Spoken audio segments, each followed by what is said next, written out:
Check one, check two, check one, check two. How about that? Damn, cheap cables. Check one. You hear me now? Let me know in the chat. Do you hear me now? Okay. So I had to go buy a mic cable because I got a new boom arm. And the mic cable that is in my other mic boom arm is wound all through it. And I couldn't get it out without completely dismantling this thing. There we go.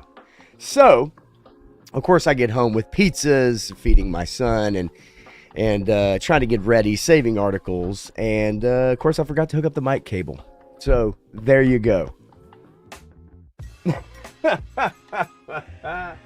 What are you going to do, folks? It happens every now and then. Welcome into another Friday night. Pop Blender Unfiltered. Hopefully that'll be the last of the technical difficulties that we have today. The reason why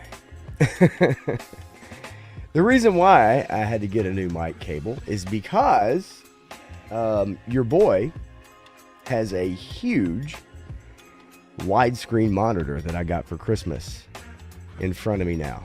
And then I have two monitors to the side. So I need a new boom arm, one that goes underneath and low profile. So I apologize for the delay. That's pretty goofy, wasn't it? Anyway, so it is a Friday night, not a Wednesday night, not a Tuesday night. It's a Friday night. Pop Blender Unfiltered. Got a lot of stories to go over. Got my coffee here ready to go. My son is here bouncing around, hopping around, pretending to be a fashion photographer from Paris. As he's looking through the viewfinder at me, acting like a goofball. So, without further ado, let's do further. And since I wasted 2 to 3 minutes looking like a fool, we're going to go ahead and get into it. Go ahead and get into the chat. Man, oh man, oh man. And also, too, placing the camera now has got to be very strategic, folks. I've got a workstation now. It's about to get serious. It's about to get serious. Teleprompter goes up tomorrow. I can't wait. Let's go ahead and get to our friends here. Actually, you know what? I got something to play for you guys, considering what just happened. I've got a few things considering what just happened. How about this one here? This is what happened when you guys tuned in and you saw me struggling. Everybody did this. Yeah. Everybody did that. And in my head, all I could think of was this.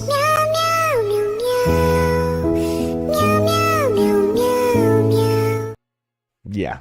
Yeah, what a sad state of affairs. Anyway, all right. So let's get into it. What is up, chat? We have my friend Otis McDonald jamming in the background. Daredevil Day, first in the house. Always a pleasure, my friend Dave, showing up early, getting the hand stamp, baby. Dreadnought K6, yeah, Hackman. We're gonna get into that a little bit too. Had a little fun with the title, but it is a tragedy, seeming that it's really a tragedy, actually, not just a accidental tragedy. This could be something even far more insidious. Love Gene Hackman. Didn't realize he retired back in 2004, I think it was. I mean, that's wild to me to think that it's been that long since he retired. I can't even. And so, which makes me feel old, right? Yeah, Hoosiers, I agree with you, buddy. Hoosiers, great movie. You know, one of the best sports movies. Drink one for Shooter. That's right. There's a couple shooters out there. Shooter McGavin. Joe Fan 84, what's going on, man? Good to see you, my friend. Menjoza is also in the house. Let's see here. Loves Mules, hanging out, not hearing you. Yes, you and me both. Although some people would probably rather that be the norm rather than the exception, actually. Let's see here. Scrolling down. If there's anybody new, I'm sure as we move along, we'll have a few folks a few folks stopping by. Hopefully I didn't miss anybody as I was scrolling down. Yep, 3-star draws in the house. And yes, precisely. Forgot to hook the mic back up. And also I heard a little snap, crackle, and pop a minute ago too, which is never a good sound. So I'm wondering if this mic cable is indeed a piece of crap. Guitar Center, y'all. I wanted to go to the local Nashville used music store and actually get my cable there, but they close at 6 on a Friday. It's almost unheard of for a music store when there's plenty of musicians out needing strings and drumsticks and drum heads, right? That last minute pickup before the 9 o'clock gig. Guitar Center is your only game in town, evidently. And they love their mic cables because they basically only sell their brand. They hardly sell anything else, just their brand. Kind of a ripoff. So we'll see. We'll see if this one's any good. But in the meantime, let's see here. Let's get started. Yeah. Dreadnought K6. No kidding. Son of a Crayon Slayer is here as well, sliding up in here. Joe Fan, you put your son to bed. I know what that's like, although mine now at his age, he tends to put himself to bed. Sometimes early, sometimes late. Dreadnought's bringing the quotes, baby. Okay, so Joseph says uncommon valor. Gene Hackman, I agree. We can go ahead and get into that story if you guys want to. It wasn't the first up on my list, but we can go ahead and get into it since there's no real true method to the madness with this show, just me chatting away a little bit. So let's talk about it. Let's put this over here. Alrighty then.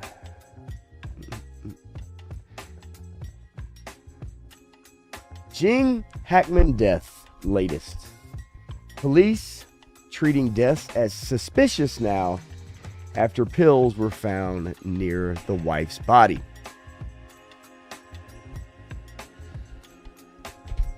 So initially, and I know a guy that works in law enforcement, or worked in law enforcement. He just retired. And he was telling me, he was like, this is a classic case. This is a classic case of carbon monoxide poisoning. Well, that's what everybody said at the beginning, right? But as we're finding out, they actually tested the bodies today, and there was no presence of carbon monoxide. Says Gene Hackman has been found dead at age 95 in his Santa Fe home, along with his wife, Betsy Arakawa, 63. Man, isn't that how the actors do it? Somebody's like 30 years younger. Bill Belichick, like 40, 50 years younger. And one of their pet dogs. Now, they did find 2 dogs alive, from what I understand. And I heard the 911 call earlier this morning. And obviously, it's somebody who works on the property, maybe gardener, who knows, whatever. It says, according to police search warrant, the actor, his wife, and their dog were found in separate rooms and appeared to have been dead for some time. 2 healthy dogs were also on the property.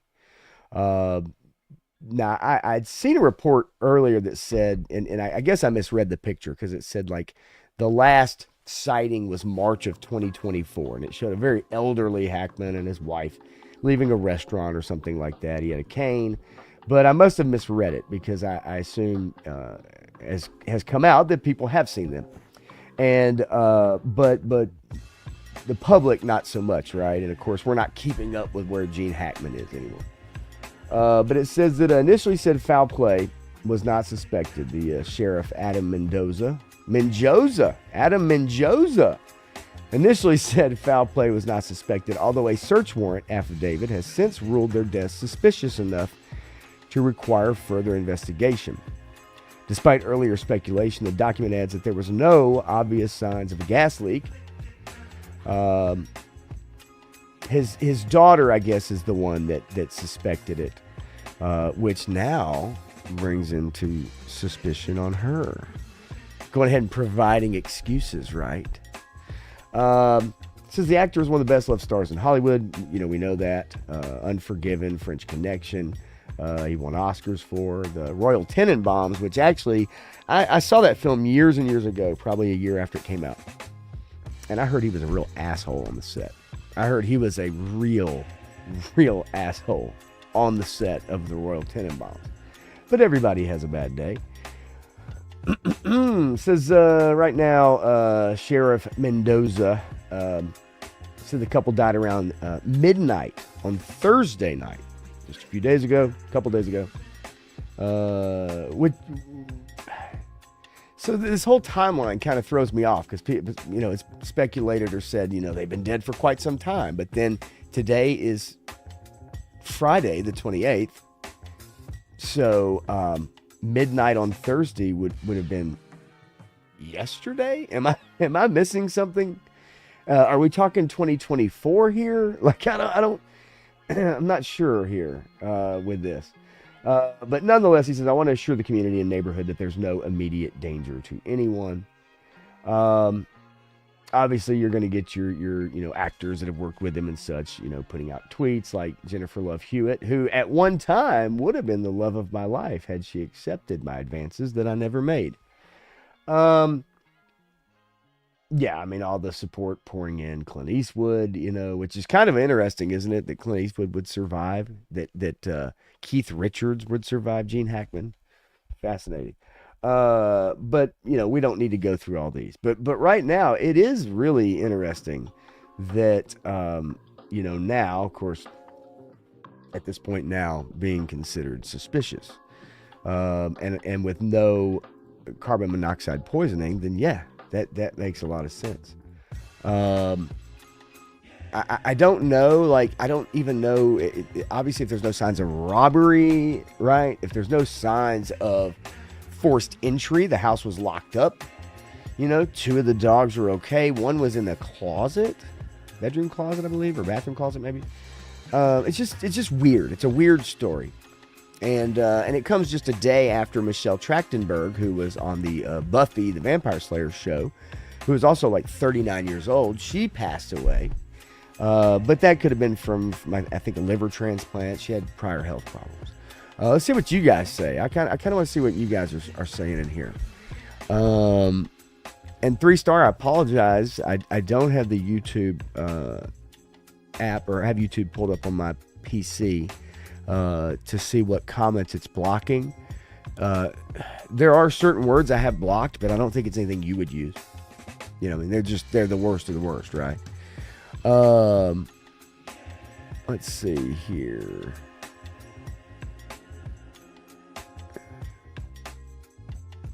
Yeah, I mean, foul play, it seems like it, but we'll have to find out. With the pills and stuff like that. I just don't know. It just, none of it makes any sense right now. So and we'll find out, right? Of course we will. We'll find out as the days go by. But it is interesting that, I guess, this guy retired 20 years ago from acting. And it's hard to believe that. And it just kind of is another one of those reminders of, as you age as well, the actors you watch as they age. Just another reminder.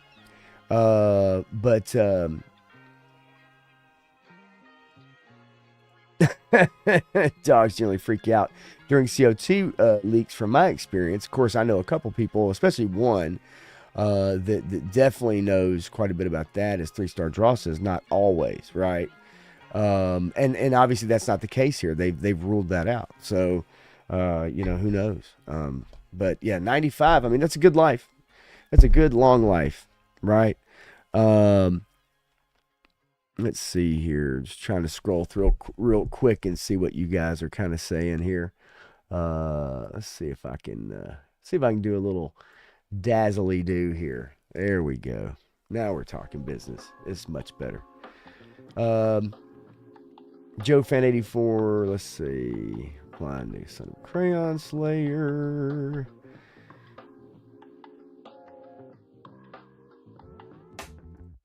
Joe Fan, you talking about Michelle Trachtenberg?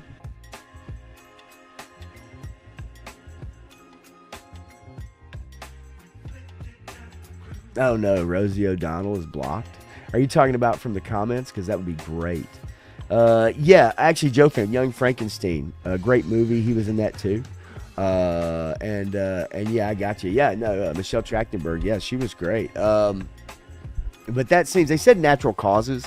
I know it's hard to believe at 39, but that actually makes sense. It actually really does make sense. I know it doesn't seem like it, but you would be surprised with someone that had a liver transplant. And Matthew and I were talking about that yesterday. That does actually make sense for someone. Just, something serious like that in particular. So I don't know if you guys saw this story. Captain America. Now, I know you guys have been going out in droves to see this movie, right? The new Captain America. I know you guys have been just speeding down the highway to get to the theater. Once, twice, 3 times a lady. I don't know if you guys saw this story. A theater collapsed during a showing of Captain America Brave New World. It said screening cut short after ceiling collapses at the theater. Not the kind of interactive movie experience you want, the local fire department joked. Now, the real joke of it is, okay, because here it is. It says the incident happened Tuesday night in downtown Wenatchee, Washington at Liberty Cinema. 2 people were inside the theater at the time, but unfortunately no injuries were reported. The cause of the collapse remains under investigation. So let's just say 2 people were in the theater at the time the ceiling collapsed in the movie theater. So what does that tell you? Does it tell you more about the theater, or does it tell you more about the movie? Because no one is seeing this movie. What's going on, Sabir? Good to see you, buddy. Happy Friday to you. Yeah, 2 people, Dave. 2 people were in the theater watching this movie, because that's basically what this movie looks like now if you went to go see it. So for those of you that haven't seen it, if you want the entire theater to yourself, this may be the perfect opportunity to actually go watch Captain America Brave New World after it suffered an almost 70% drop in week 2 and is not going to make its budget back. Look, it's a good thing nobody got hurt, right? Let's not kid ourselves. However, 2 people in the theater. What I really want to know is what time. What time was it? It says Tuesday night, so it's a night showing. Now, it is a Tuesday. Not all of us go to the movie theater on a Tuesday. But I've found a lot of movie theaters offer discounts. So if you were going to see this movie, Tuesday would probably be like your best bet. I would tell you to save your money, actually.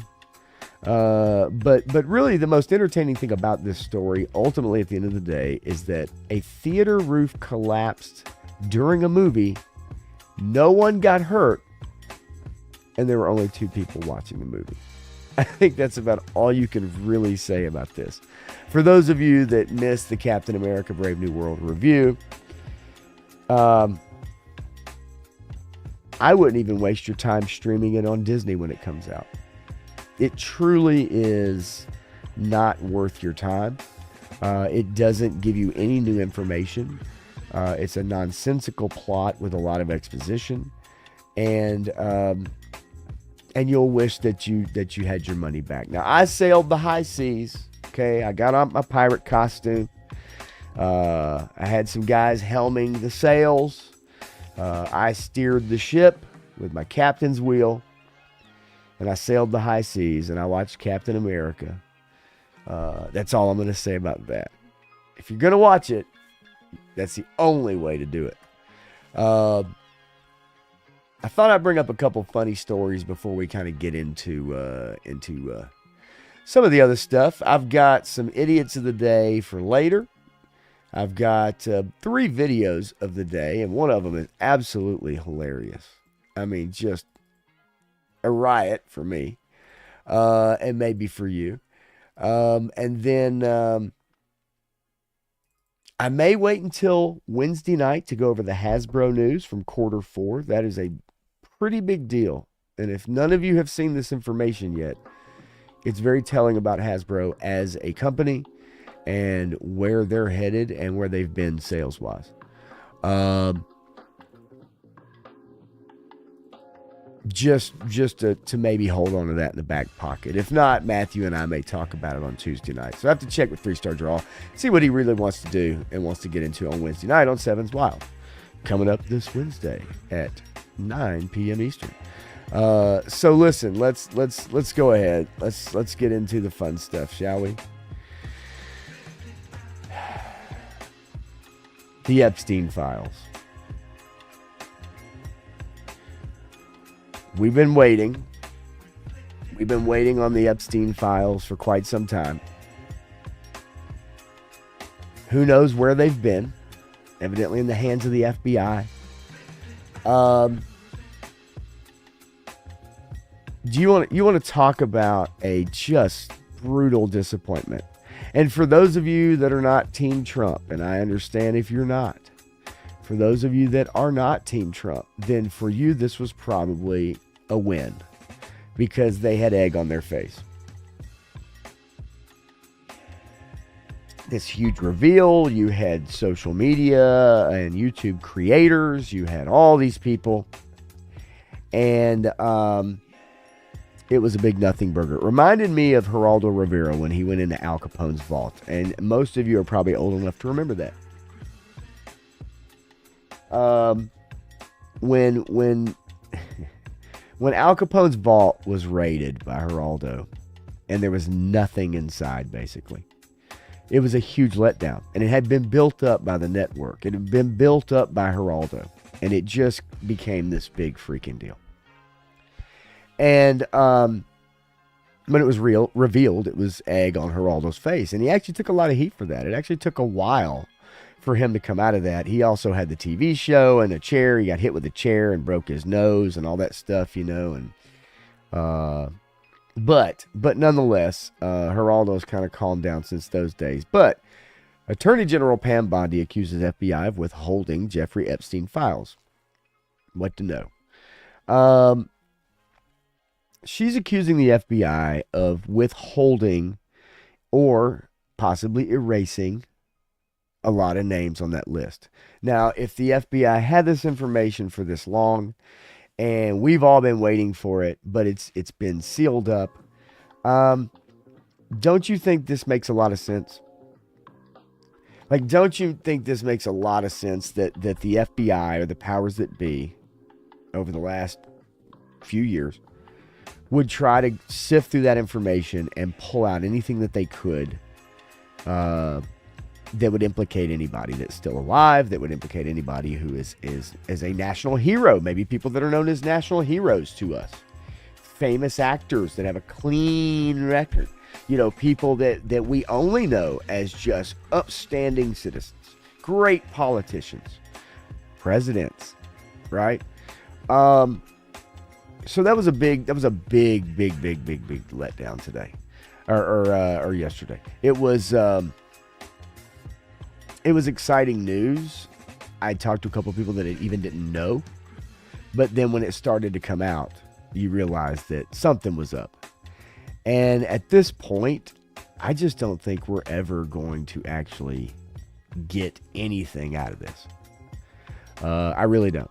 I think that at the end of the day, it's going to be something that drags on, and we just don't actually get the real information that we're seeking. Now, what information are you seeking? What information am I seeking? Like, you know, is there criminal stuff involved with this? You know, all we heard the day before was it being talked about of how disgusting this person was and the things he did, and it's so horrible, and we can't wait to reveal all this information tomorrow, and it's all going to come out. And then it's a big nothing burger. I mean, just a big nothing burger. That's what I looked like. And it doesn't look good for Team Trump. This was a major thing. They had been moving quickly on a lot of things, right? And this was something that they promised and said, we're going to release the files. We're going to get into it. And it turned out to be something that really didn't, they weren't able to follow through on. Do you guys think the FBI, do you think that anything's going to come about from it? You know, any existence of these files, as says right here, it says Bondi in writing to FBI Director Kash Patel on Thursday said she learned the FBI field office in New York had thousands of pages of documents related to a federal investigation into Epstein, noting the FBI never disclosed the existence of these files. Okay.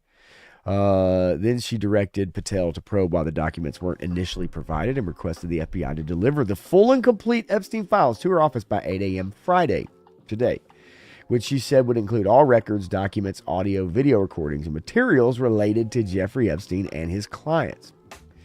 Patel appeared to respond to Bondi on X. If there are gaps, we will find them. If records have been hidden, we will uncover them. On Thursday, this is basically what happened. Bondi declassified and released an evidence list, flight logs, and redacted contact book and redacted masseuse list linked to Epstein. Though some of the documents have been publicly available through court filings, it did not reveal groundbreaking information about the late financier and his associates. Really, it didn't reveal anything. It's a 100-page address book. That doesn't help anybody. I mean, ultimately, at the end of the day, I think, regardless of what sensationalism that we want, whoever we want punished, in whatever way that looks like, I think at the end of the day, it's more about like the girls that were, kept on this island, that were involved, that were on the planes, that were, involved in whatever they were involved in, especially those underage. Now sometimes we have misconceptions about girls that get into certain lines of work, like escorting and the like. There are women who want to do that. So let's not fool ourselves. Let's not pretend like every single person is a victim, because that's what we've been doing for the last several years. Everyone's a victim, right? So let's not pretend like everyone's a victim. But really, it is the underage. It's the minors, right? Or it may be people that had no way out or off or whatever. But I just don't know if we'll find out that information, right? It would have been nice to find that out, because if criminal charges need to be filed, even against the highest honored people, the most celebrity people, politicians, whatever, then those things need to be filed, because that's what we would do. That would happen to you. That would happen to me. That would happen to any regular Joe Schmo off the street. So these people don't need to be any different, and they've been different for a long time. And I think that's part of the reason why in 2016 Trump got elected. It's part of the reason why he got reelected in 2024, is because we're tired of it. We're tired of these people getting off. We're tired of people like Diddy having his way, doing whatever he wants because he has a lot of money. So you can get away with whatever you want. So, is there a secret cabal of people who determine who the next big Hollywood star is? Probably. As goofy as that sounds. But it wouldn't surprise me. And in cases like this with Epstein and the island and all the people and that kind of money, you feel like you can get away with anything. And you do for a long time. But I think in today's age, in today's world of information sharing and how quickly things pass and spread, I think it's more and more difficult to keep things hidden. Whether it's an athlete, celebrity, politician, regular person. Right? I mean, it's just a different world we live in. And I think it's harder and harder for that information to be suppressed. So it was a big nothing burger. We'll find out if anything comes out of it. I have a feeling we're not really, truly going to see much. It's just the way that I see it. I'd like to think differently, but at this point, you almost learn to live with the disappointment. Right? You learn to live with it. You learn to accept it. I wish it would change. Let's see what you guys have to say here, because we have Clint Jorgensen in the house. And of course, you guys kind of bouncing back and forth a little bit. Matthew Matson says, a free man you have dirt on is easier to control. Very true. Even when you have somebody locked up, evidently, you may not be able to get information out of them for some reason when the cameras stop working.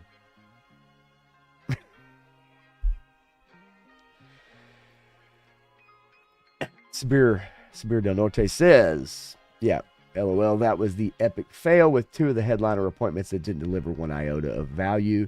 They both should have known their agencies weren't going to sit, turn, stand up on, on command. Yeah, I agree. And you're seeing a lot of backlash. You're even seeing federal employees, right? People that are refusing to send these emails to Musk asking, hey, what did you do this week? Which I think is really interesting. Because as many people that are up in arms about something like that, it's like, that's not an unusual thing for you. I know what my cousin does for a living, and I bet at the end of every week or whatever, he has to kind of turn in a logbook, or he has to say, yeah, this is where I went. Maybe every day. This is where I went. This is what I got done. So why should it be any different for a federal worker? If you can't track what they're doing and then you ask them what they're doing, why should that be any different than any normal, regular person who works a normal job, right? And I'm going to get into that a little bit too, but I find it interesting. I also find it interesting that you have all these people now, these federal employees that are boo-hooing and they're like, oh no, my job and I'm being let go and all this stuff. But it's like, those people weren't boo-hooing for the federal employees that got let go during COVID. Or they didn't want to take a jab. Nobody's boo-hooing for them. People were cheering them on, hoping they lost their house, lost their children. Right? Even maybe lost their lives. Right? And now so many people are like, how dare you ask me to come back to the office? How dare you ask me to email you what my production was this week? As if you're asking some ridiculous task from someone. It's so, oh my God. Anyway. Menjoza, this was the few hundred pages heavily redacted. And really, truthfully, it's just an address book at this point. Nobody cares about the address book. There's no value there, right? Just like Sabir said.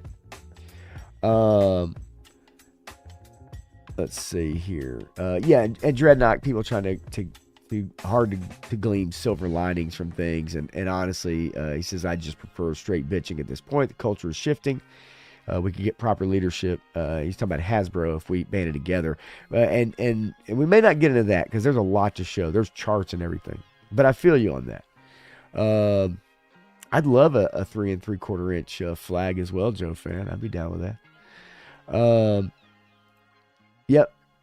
People are just happy at what they're given, Dreadnought. I agree. But they want you to rent everything and be happy. Right. Sabir also adds, I knew it was Cap when she was on Fox News boasting about it being released on with Jesse Waters. I said Wednesday night, Thursday will come and go, and then Friday will come and go, and so on. Yep, pretty much. With nothing new, nothing really to talk about. That's the part of it, right? Like nothing to really talk about. That's what sucks. However, I will say the byproduct of all the Epstein stuff is it has renewed interest in the, John F. Kennedy, Martin Luther King assassinations and releasing that information, right? There's renewed interest in those things. And all of us would love to see something. I fear all the people that were associated have passed away. 3-star Draw says they can keep track of what I do in real time if they wanted to. I agree. But they can damn sure easily look and verify at any time. It's amazing to me though. And so here's, okay. And this may not necessarily have what you're talking about, but this is what I'll say about the documents and having the documents for years or whatever, right? We always have to go back and look and see who's in charge, who's in control. And is there an agenda there? Now, of all the things that have happened and come out in the last 2 or 3 years with Hunter and Joe, dealings with China, business deals, phone conversations, right? Records of those things. The pardons being given out, right? And that's just recent, just the latest, right, recently. We always have to kind of look at those things, and you always have to wonder, is there an agenda involved?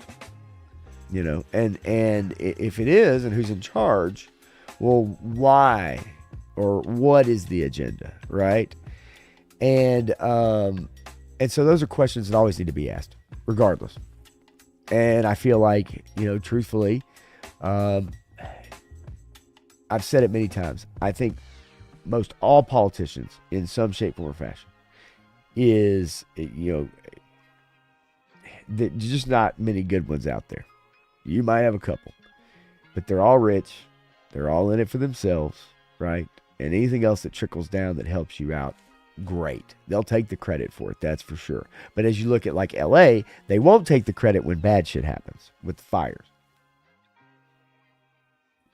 But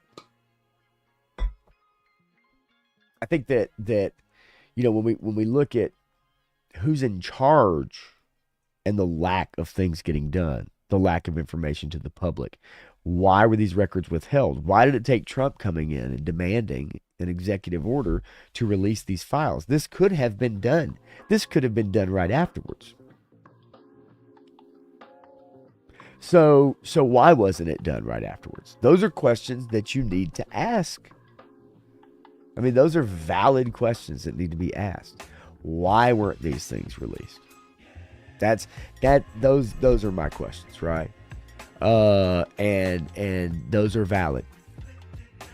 Regardless of who you voted for and who you care for, they're valid questions. This could have been done a long time ago, so why wasn't it? Why were the documents in the hands of the FBI and former director and never released? Then all of a sudden, with the snap of a finger, this shit gets done. That's how easy it would be.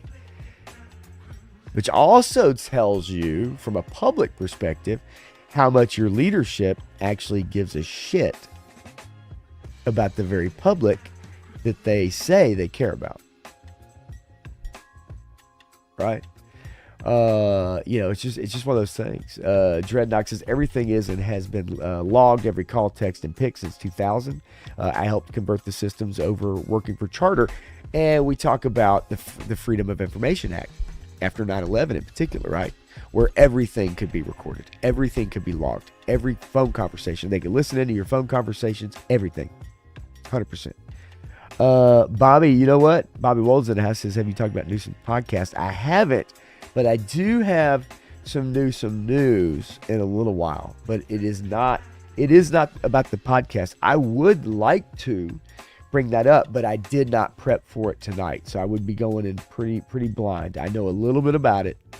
I would be going in a little bit blind tonight. And I don't want to do that because I don't want to sit here and fumble through with you guys. And, we could watch videos and stuff together 100%. And I've got one in particular we're going to watch. But I just don't want to. I don't want to jump into something and not have my ducks in a row, if that makes sense. I agree, Sabir. Nothing is ever deleted or private. That's correct. And you saw with certain text messaging and messaging apps, and the founder of said, WhatsApp and the other ones that you have your Fedos, so to speak, your Edos using.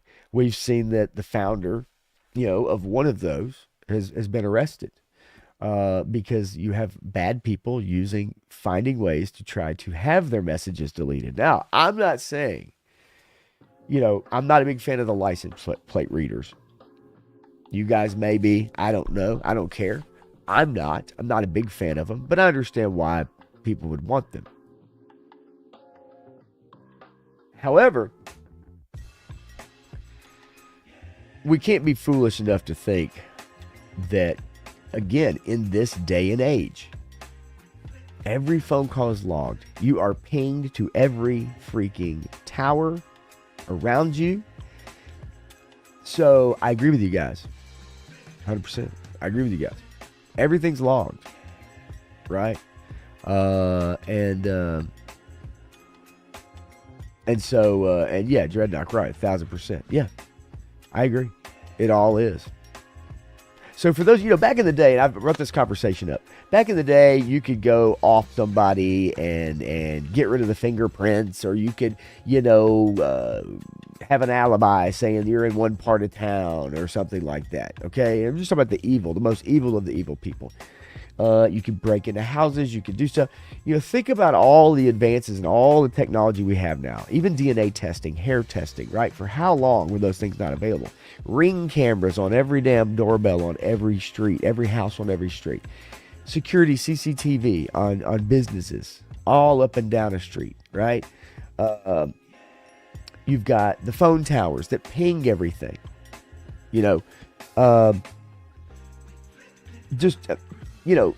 Again, like I said, DNA, whatever. Like you just go down the list. It's like it's virtually impossible to get away with practically doing anything, whether that's the most mundane or the most heinous of crimes.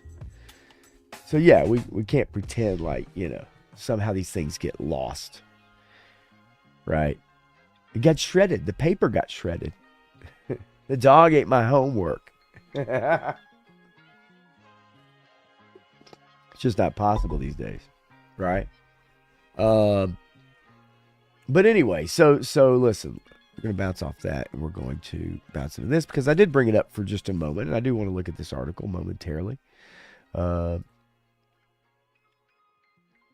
Just kind of go over it because I did bring it up. There we go. So the Epstein files debacle spurs new interest in contents of promised RFK, MLK assassination files. So after committing and saying that, that this is important information, these things are going to come out, well, we were all pretty excited about finding out some information down the line about John F. Kennedy Jr., about Martin Luther King. Were there cover-ups? Were there multiple shooters? Right? I mean, we assume with John F. Kennedy in particular that, yes, there were multiple shooters. Even the soon-to-be president sworn in on a plane had something to do with it. I would dare say most of us agree and probably think that that's actually the case, that actually was the case. That's what I believe. I do believe that. Frank Duman, what's going on, buddy? Good to see you. Good to see you. We'll get into it. But I fear after those promises and saying, hey, we're going to dig into this. We're going to get some information. Number one, I fear all the people involved are long past. And number two, I feel like any information that was involved is long gone. So, it says the planned release of the MLK and RFK assassination files has garnered renewed interest amid fallout from the widely panned release of Epstein files by the Department of Justice on Thursday evening. In accordance with President Donald Trump's executive order in January to declassify files on the assassinations of former President John F. Kennedy, his brother Robert, and civil rights icon Martin Luther King Jr., the Director of National Intelligence and the Attorney General were expected to release their proposed plan for the declassification of the files on February 7th. Likewise, in line with the order, the plan to release RFK and MLK files is expected on March 9th. All right. Now, I'm using the Wayback Machine. Again, if you stream, folks, and you like to share articles, download the Google Chrome extension, the Wayback Machine. It will allow you to save and archive articles without all the ads and crap. All right, so here's the deal. And again, this brings up another question. These files have been classified for decades. Why? Why were they classified?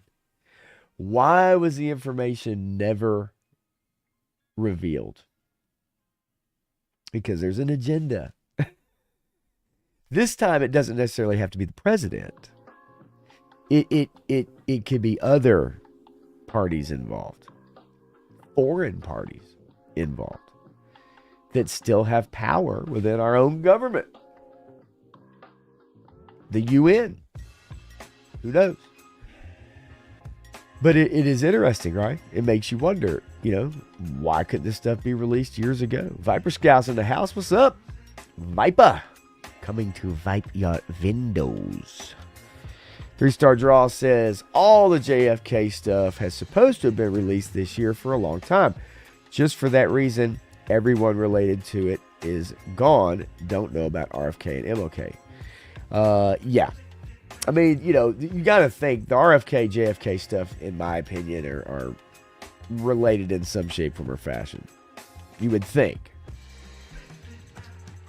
But the JFK stuff in particular, like, I was always fascinated with, especially after the Oliver Stone movie that came out when I was in, like, middle school, junior high, something like that.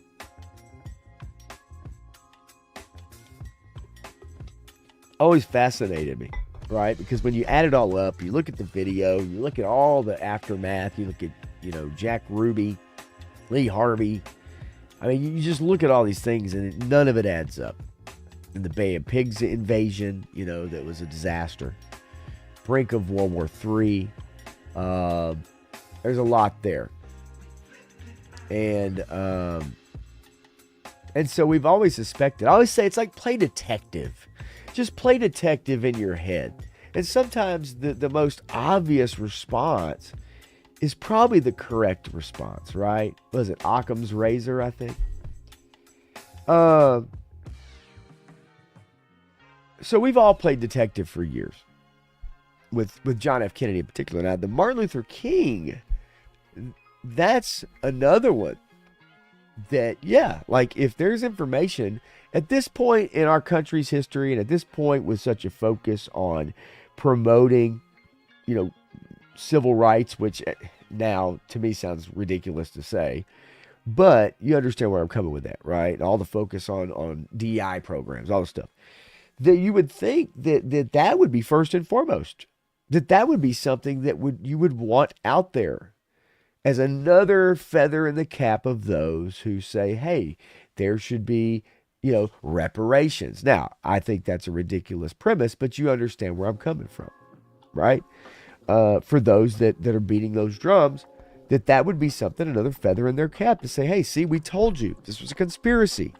This was a concerted effort to assassinate one of the leading voice in the civil rights movement at that time.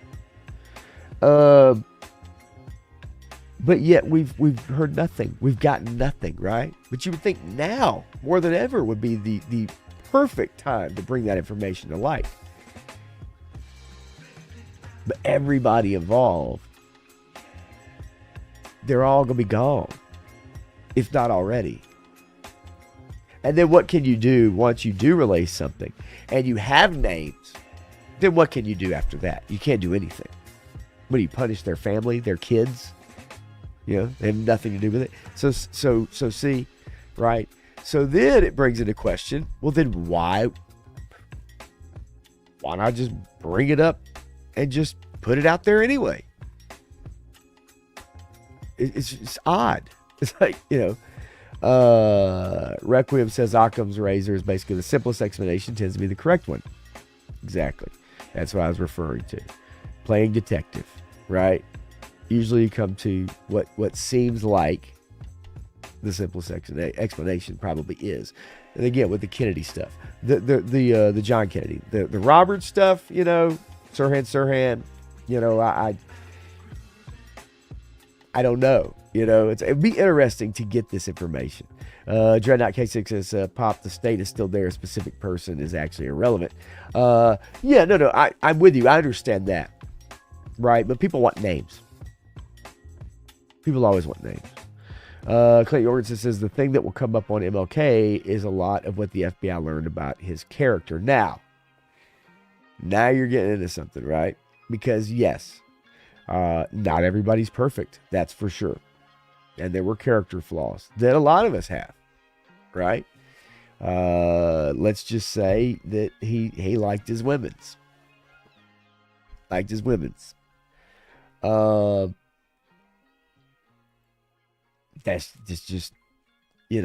let's not kid ourselves. I think if you haven't heard those things, if you haven't read those quotes, if you heard from those people, then dig into it. is not a perfect person. As many preachers, as many people are not perfect people. That's for sure. And so, yes, from a character perspective, you are correct. You know, if you proliferate that information and you get it back out there again, what I tend to think, honestly, Clint, I think in today's world, a lot of people, they could give a shit less about Martin Luther King. I really do. I think in today's world, a lot of younger black folks, I think a lot of black folks, older black folks, like my mom's age and stuff, reverence, right? Younger black folks, if you showed them a picture, I guarantee you, half of them probably wouldn't even know who it is. Maybe I'm wrong. Things are just not passed down the way they used to be. They're not taught the way they used to be. And I just think culturally even, people look up more to ASAP Rocky, right, and Kendrick Lamar than they do anybody who speaks about maybe some common sense and civil right values, right? I mean, let's not kid ourselves. That's just what I've noticed in my own life talking to people, right? But then, you know, people tell me all the time, stop it, get some help. So, you know, maybe I'm wrong. Anyway, so get back to this article really quickly. Let's see here.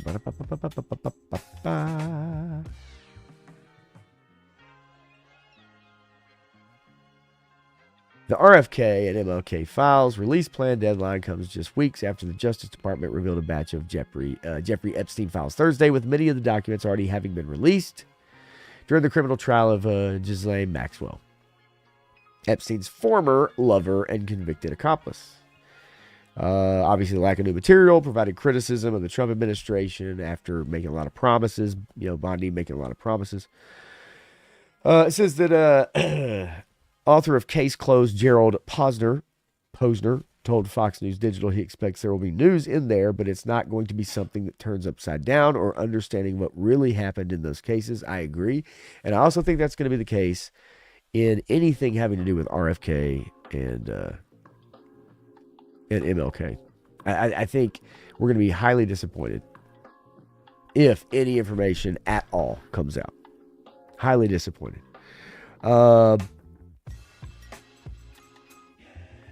Let's see. Knifer Scout says Cubans were pretty pissed with JFK for pulling support from Bay of Pigs fiasco.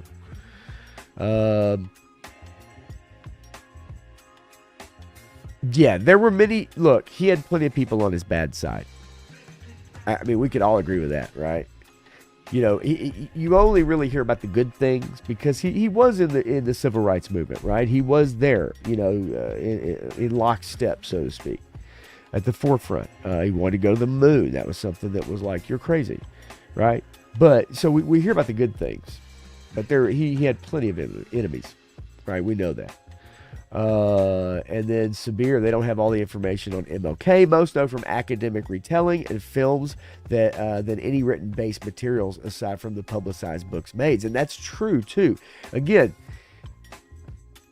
it's a control of information as well, right? Let's not kid ourselves. And I think your mainstream media would not go out of their way all these years to go there. I just don't think they would. Little Dirk. Little Dirk. I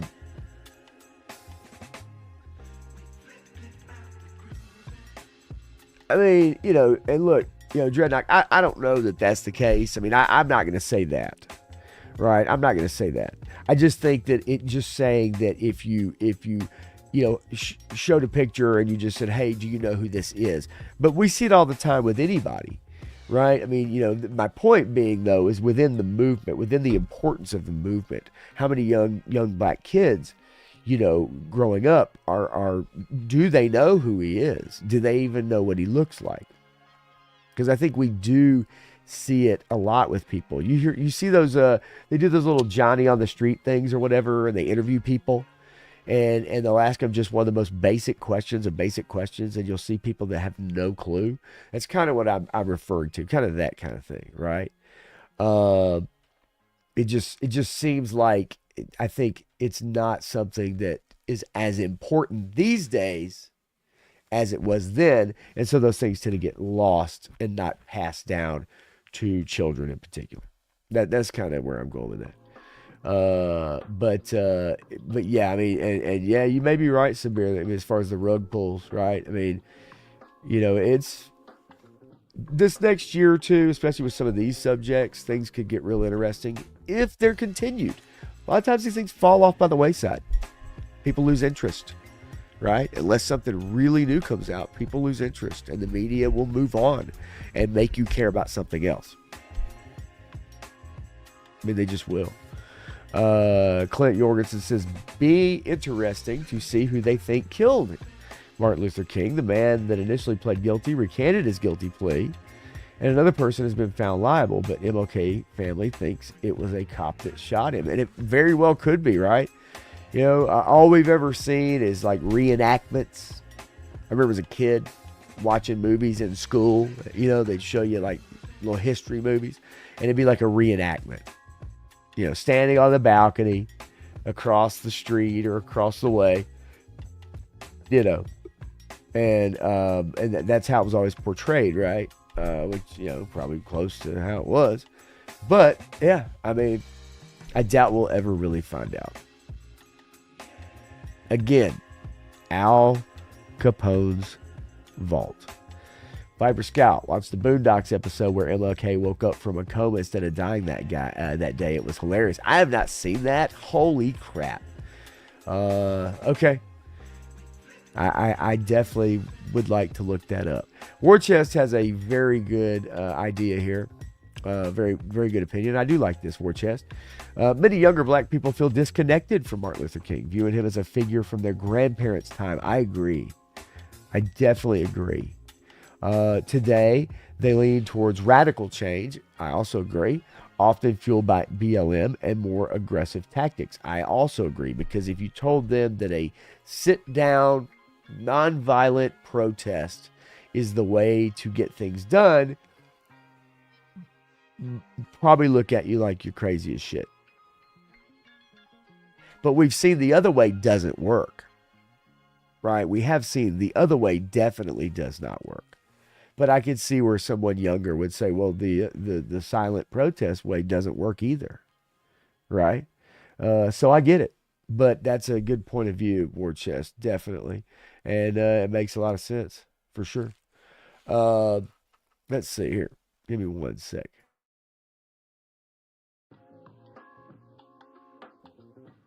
All right. It's a little stuffy down here. I should have plugged in my my little fresh air purifier. Might have helped. A little stuffy. Anyway, all right. So you guys may have seen this story. I love this, and I want to know what you think about it. I truly want to know what you think about it. Trump to signed order today. Said the story yesterday. Designating English as the official language of the United States. I love this. I 100% absolutely love this. And what do you guys think about this?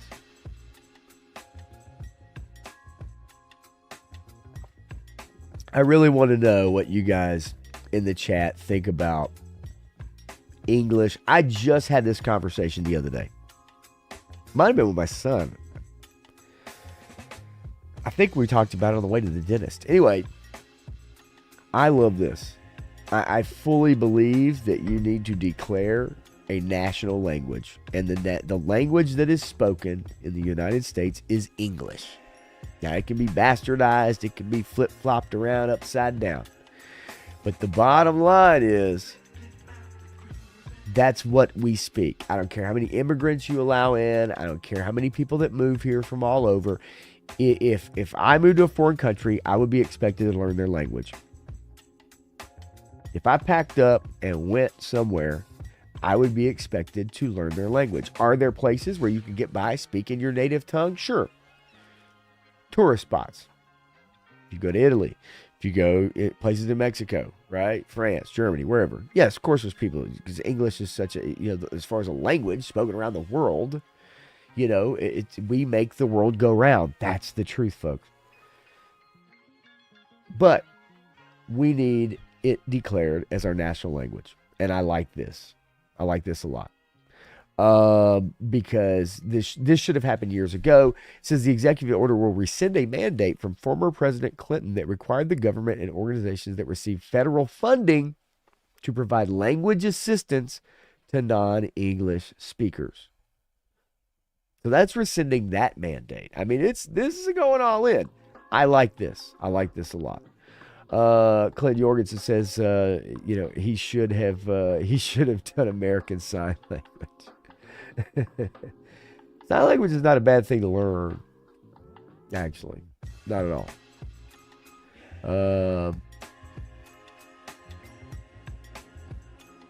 Viper Scout says it kind of already was. It's like called the Gulf of America. It's more symbolic than anything.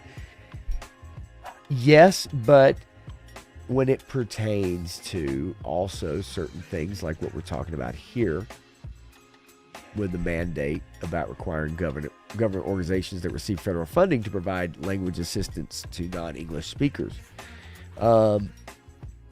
Again, it's just something that if you moved somewhere, you would be expected to have to learn that language if you want to function full-time in that society. War Chest Full of Toys says, I love the English language, but a pimp slap is also a powerful and motivating way to express and communicate a lot of things. Are you talking about like what are you talking about? A pimp slap. A pimp slap.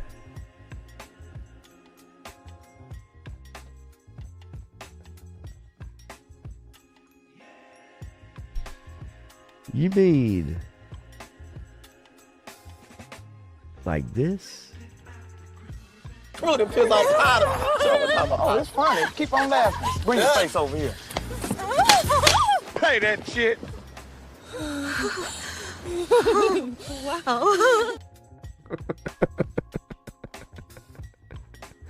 Is that what you're talking about? Oh, love that movie. Anyway.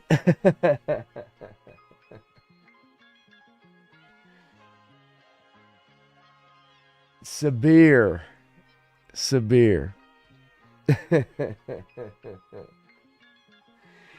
You guys are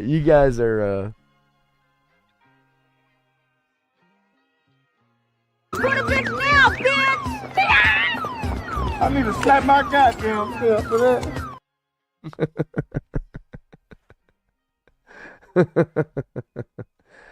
I got a million of them. It's sad. It was a sad existence. Mike Epps did used to be pretty funny. Where's my baby powder? Where is my baby powder?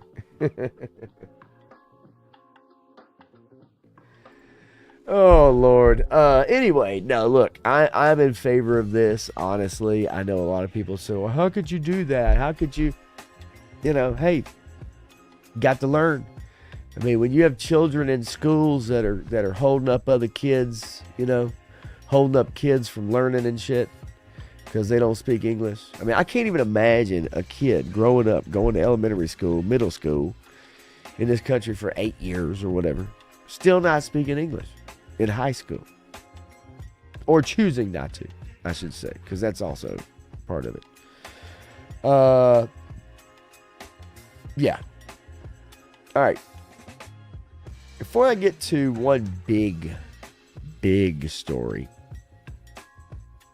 Big misconception story.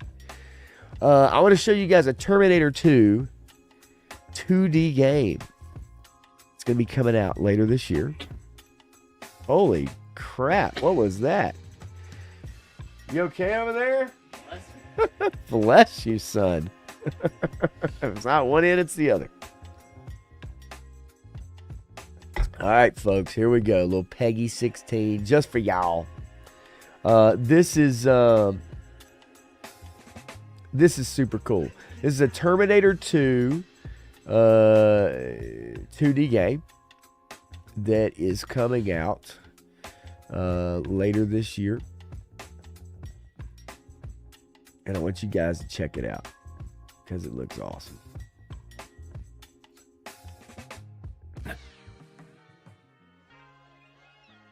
Come on, Peggy 16.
I love it.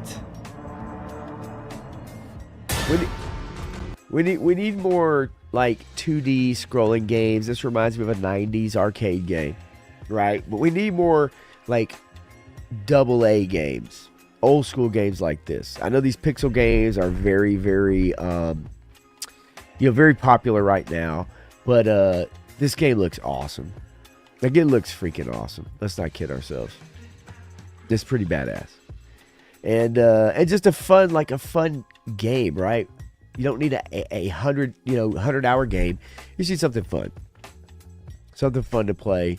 Take me back to Terminator 2.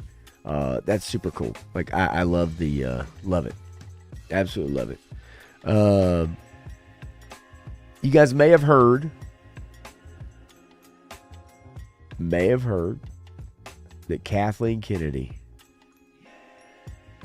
finally stepping down, folks. Leaving Lucasfilm. Kathleen Kennedy's leaving Lucasfilm. She's given up. She's retiring. She wants to go out with a bang. But she's retiring. She's given up. That was reported the other night. And everybody's wish was coming true. But hang on a second. She is not soon retiring.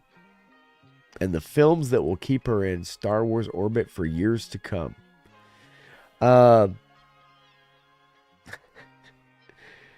Let's see here. According to insiders, Kennedy has been working on a succession plan for a couple of years, eyeing candidates from within in process with Bob Iger and Alan Bergman. Originally, it was said that she was going to be stepping down.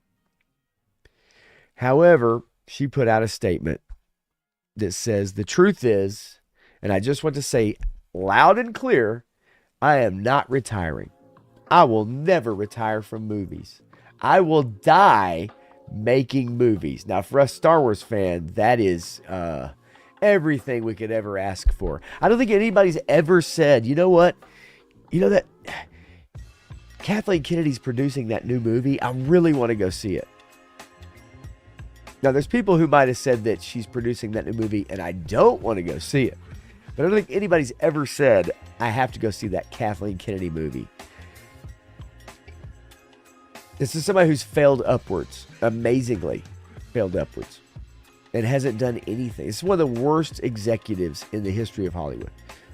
He says, what's happening at Lucasfilm is I have been talking for quite some time. So she says, I'm not retiring. I'll die making movies. Okay. But then she says, so this is a non-confirmation confirmation, because then she says, what's happening at Lucasfilm is I've been talking for quite some time with both Bob and Alan about what eventual succession might look like. We have an amazing bench of people here and have every intention of making an announcement months or a year down the road. So months or a year down the road. So the report initially was that she was planning on retiring at the end of the year when her contract is up. Then she comes out and says, I'm not going to retire. I'll die making movies. I'm not retiring. And then tells us that she's going to be stepping down later this year. She's producing the Mandalorian movie right now, which is going to be crap for those of you hoping it wouldn't be. She says, I'm continuing to stay at Lucasfilm and looking very thoughtfully with Bob and Alan as to who's stepping in. So that is all underway, and we have every right to make that announcement when we want to make it. We'll probably make an announcement months or a year out. I have every intention of sticking around to help that person be successful. Well, considering how not successful she's been, it would be better if she got out of the way so that the next person could be successful, if that makes any sense. Let's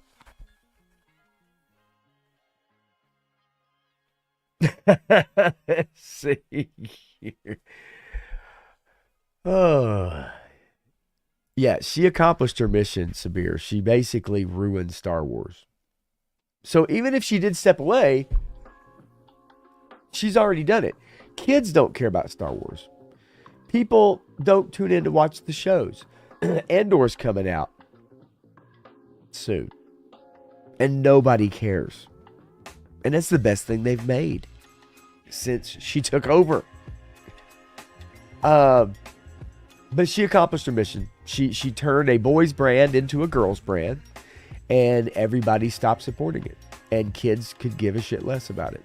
Kids do not care about Star Wars, which is weird. It's just weird to say that. Clint says, can she step down if she never stepped up? I agree. Failing your way upward is truly amazing, but it happens in Hollywood all the time. And there were insiders that were shocked when she was given the job. When George handpicked her, there were people genuinely shocked because she was basically the coffee person. And people will say, oh, well, isn't her name on several Lucasfilm projects and Indiana Jones and all that as a producer or assistant producer or whatever? Yeah, I mean, you're a money person. Like, you don't do anything. The director is the person that does everything. The producer. I'm sorry. You can throw anybody's name on that. Sabir also says, don't know why people are happy the devastation has been televised. Exactly. We've all seen it with our own eyes. War Chest says, don't get me started. I'm from a small town straight off of a worthless bitch's ass. And KK makes me homesick. I hate that fucking woman. Yeah. What has been done to a very, which was at the time, extremely profitable IP has been absolutely driven into the ground. So much so that Hasbro is trying to get out of their contracts. Their contractual agreements is why Hasbro has lost so much money in the toy business. And one of the main ones is the Star Wars IP. That's why they're in last place in the toy business. And Mattel's kicking everybody's ass. Bobby Wold says, the other day I was watching The Movies That Made Us on Netflix. Great show. The Movies That Made Us? Yeah, awesome. And they were talking about how she was so pivotal for Jurassic Park. I'm sure she was. They praised her for booking the Hawaii location for filming. Right. Because as everybody knows, Hawaii is a really difficult place to book for filming, right? They only spent the entirety of the series Lost in Hawaii. Everybody lived there for like 10 years or whatever. It's so difficult, right? Yeah, the Kamala of Hollywood. Oh God. Yeah, it's a shame. It's a shame. And I don't think it'll ever be saved. I don't know what you could do to save Star Wars. I really don't. But yes, the damage has been done. That's for sure. And yeah, Bobby, I think I remember, it says, why she booked it near a hurricane coming up on the horizon when they talked about it. And then they act like she's a hero for getting everybody off the island or something like that. Yeah, the very next scene, how they bragged about how the film crew was still stuck on the island because they could go on the plane and she just got the stars off. Yeah, that's what it was. I remember seeing that. It's been years. That series has been around for a little while. But I do remember seeing that. Yeah, War Chest, look, take off, buddy. I'll holler at you later on, for sure. 50 years old tomorrow. Happy birthday, man. Holy moly. Yeah. A little hair to finish your Kathleen Kennedy voodoo doll. I have a voodoo doll, actually. I have my own personal voodoo doll. I got it in New Orleans. Maybe I could somehow figure out how to dress it up like Kathleen. I'd have to find the grandma clothes, though. That might be difficult to do. She wears those classic ones, too. Although her blouses are probably worth like $1,500, but that's a whole different ballgame. That's pretty good. But anyway, no, she is not stepping down, folks. Not at all. Not even close. So that was reported by a website called Puck, I believe, just the other day. And it turns out, no, she's not leaving, but then she is leaving. So, but the damage has been done. Bottom line, doesn't matter. Damage has been done. There's really nothing left to do for her except to continue driving it into the ground. Let's see. All right. So there is a little bit of Hollywood news. I did see an article where Daniel Craig, who was possibly rumored to play Sergeant Rock in the DC universe, has actually said no. As a matter of fact, it says Daniel Craig is no longer part of DC's Sergeant Rock plans. Plus, the next film in Legendary's Godzilla Kong Monsterverse has found another human star, so he will not be in that. But here it says right here, according to Deadline, Daniel Craig is no longer attached to star as Sergeant Franklin John Rock in Luca Guadagnino's Sergeant Rock movie at DC. Let's see what else we got. Hancock 2. Folks, Hancock 2. I liked Hancock. I thought Hancock was a pretty funny movie. I thought it was. I will, War Chest. I'll give you a call. Absolutely. Yeah, happy birthday, brother. And we can chat for a few minutes. I got my son over, but we can definitely chat for a few minutes. That's for sure. What else we got? Anything new? There are some new TV shows that are coming out this year. And I did want to go over some of them just to scroll down. This is interesting. Clown in a Cornfield. Don't know anything about that. It's a new movie. Clown in a Cornfield.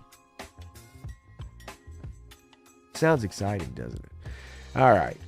Let's take a look at some new shows coming out this year, and then I'm going to get into some of our funny videos. New TV series for 2025: Netflix, Hulu, HBO, Max, FX, NBC, Disney Plus, Prime Video, Paramount Plus. TV is off to a strong start in 2025. Doesn't seem to let up from here. Here are our must-watch shows coming up in the new year. This is from Den of Geek. Let's see what they have to say. Severance Season 2. You guys know Severance? I know some of y'all know Severance because that gets recommended to me every week, and I have yet to watch it. I'm still trying to make my way through the end of Daredevil to get ready for Tuesday. Daredevil Born Again comes out on Disney Plus and looks pretty badass, but I've heard it's a little bit of a slog the first 3 episodes. Slow burn.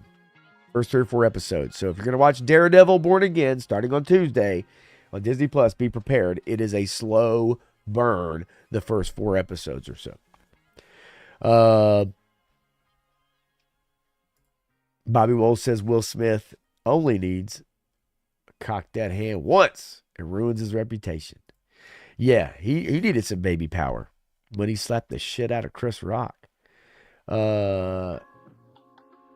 You know, that's funny, War Chest. I forgot all about it. Daniel Craig doing that movie that got swept under the rug. Yeah, I forgot all about that. What was it called? Gay? Or something like that. It was like a one-word title, right? Wasn't it? Something like that. I remember that. It totally got swept under the rug. I forgot all about that, dude. That's interesting. All right, Severance Season 2. The Night Agent Season 2. I do not know about that. You guys tell me if you know any of these, by the way. Like, tell me if you know any of these shows. Obviously, Your Friendly Neighborhood Spider-Man came out on Disney Plus. That's animated. It does have a pretty cool Daredevil fight scene in it. So, you know, maybe that's the only thing I want to see. Invincible Season 3 has already come out. If you guys have seen that. Cobra Kai Season 6 Part 3. Yellow Jackets Season 3. I mean, these are all big shows. I mean, White Lotus Season 3. These, you know, I've heard of every one of these. Reacher Season 3, which you can watch a Punk with Toys actually doing a review with that. I know he was doing kind of a guest review on Reacher. Turk Murphy's Toy Solutions is in the house sliding in. What's going on, buddy?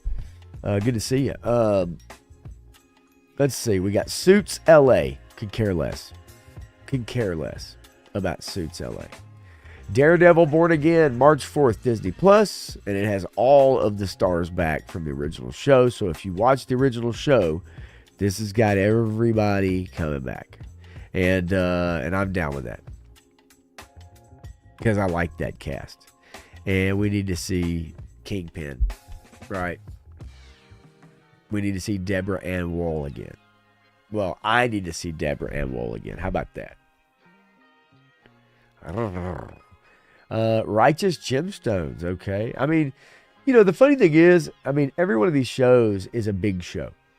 Every single one of them. Wheel of Time Season 3, I will not see that. I've heard it's been absolutely just obliterated. The studio looks pretty cool. It is Seth Rogen, though, and I'm not the biggest Seth Rogen fan anymore. Of course, he's got Rose Byrne with him, which they seem to star in every movie together or show. The Last of Us Season 2, you guys might be interested in. I'll probably cut this kind of in half. Get through half the year. But The Last of Us, did you like The Last of Us Season 1? If you did, you know, throw it up in the chat. If you didn't see it, I'd recommend watching it. It does have good moments. But we all know if you played the video games, you know what you're in for with Season 2 and Joel as a character. And I'm afraid that if they go that route, especially soon into Season 2, they're going to lose a lot of viewers. Devil May Cry, based off the video game. Interesting. An opening scene set to Limp Bizkit. For those of you who are huge Limp Bizkit fans, and I know you're out there. Graf stopping by. All hail Kathleen Kennedy, destroyer of the Skywalkers of Luke. Here's to 15 more years of butchering his character. That's if she stays on until she dies, and that's what she said. She's gonna die making movies. Sabir says, I did, but don't know the video game lore. I don't know the lore that well, Sabir, but the game itself was pretty fun. You know, first couple games, you know, something like that. First 3, you know, just high octane shooter, you know, crazy camera. Ironheart. No one is going to watch Ironheart, folks. That looks like absolute garbage. That's our DEI-focused series. And supposedly, probably she's smarter than Tony Stark. Squid Game Season 3. Sakamoto. Sack Your Moto. Days Season 1 Part 2. Don't know anything about Sakamoto. I'd have to dig into that. And look, we'll end it at the beginning of August. We may go back over, and as we get closer, like some of these shows by the month, actually, maybe we can kind of look into them. Because I'm curious if you guys plan on watching any of these shows. Do you stream a lot of stuff, or is it just the same stuff? Like, are you just only on Disney? Are you only on Max? You know what I mean? Like that kind of stuff. Are you only on just one? You have one streaming service. That's all you follow. You don't have Apple TV. All that stuff. The only reason I could watch anything on Apple TV is because I have someone's password. They were nice enough to give it to me. So I do have someone's password to be able to watch, certain shows. The Apple one in particular, I would never have Apple Plus. I don't have anything Apple. I don't care about anything Apple. That's just the truth. See if I have just to check. Oh wow. Some of these things I've saved from a long time ago, and I have completely forgotten about it. A long time. All right, let's get into it. We kind of round third base here.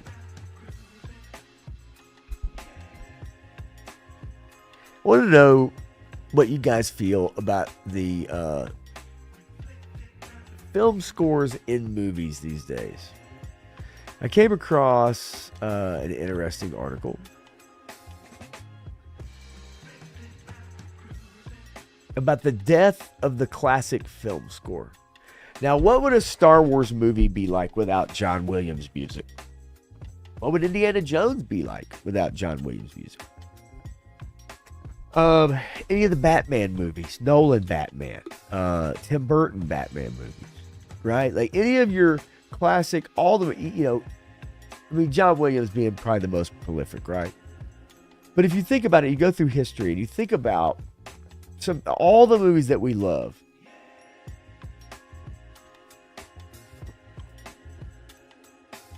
There's really good soundtrack, like really good classic film score attached. And that's something that's missing in modern movies. And I'm not sure we're going to find the composers to take the place, right? Like, take the place of, the John Williams of the world. Just taking a look. Let's just take a look. Famous movie film composers. Just going to take a list. Just look at a list. I'm going to read some of these names off to you. Okay. John Williams. Hans Zimmer. Danny Elfman. James Horner, which was a big one. Jerry Goldsmith. Alvin Silvestri. Right? Who else we have here? Randy Newman, of course. Howard Shore is another one. And that's just a few. You get these guys, they make up a bulk of the work, too. That's the thing, right? They take up a bulk of the work for the most part. But they just do every movie. They do so many movies. But, even John Carpenter would do his own music, right? In his movies. Love playing keyboards. Weird shit, too. Steve Jablonsky's another one I remember, right? So as you read down the list, you go down the list, you think, oh, yeah, okay, yeah, of course I know that name, right? They did, Batman. They did whatever. Nowadays, could you name a current composer in Hollywood that has made a name for themselves doing film scores? And I don't think so, right? All the Halloween stuff. And that's some really weird synth stuff going on in there too. The Thing, doing the film score for The Thing, right? So I wondered, when it comes to movies moving forward, the orchestral scores, the people that have the know-how, And what you see now is a lot of movies that use very generic movie music. Right. Now, obviously with streaming, you know, the proliferation of streaming and having so much content, you have to fill all that content. So you're just going to fill it with whatever you can. Right. But I feel like in movies now, we've lost, you know, the music in Star Wars itself is a character. It really is. It's a character in its own self. Ennio Morricone.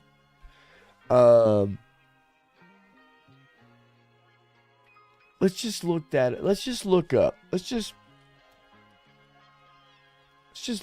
some of the film scores. You're talking about somebody that was born in 1928.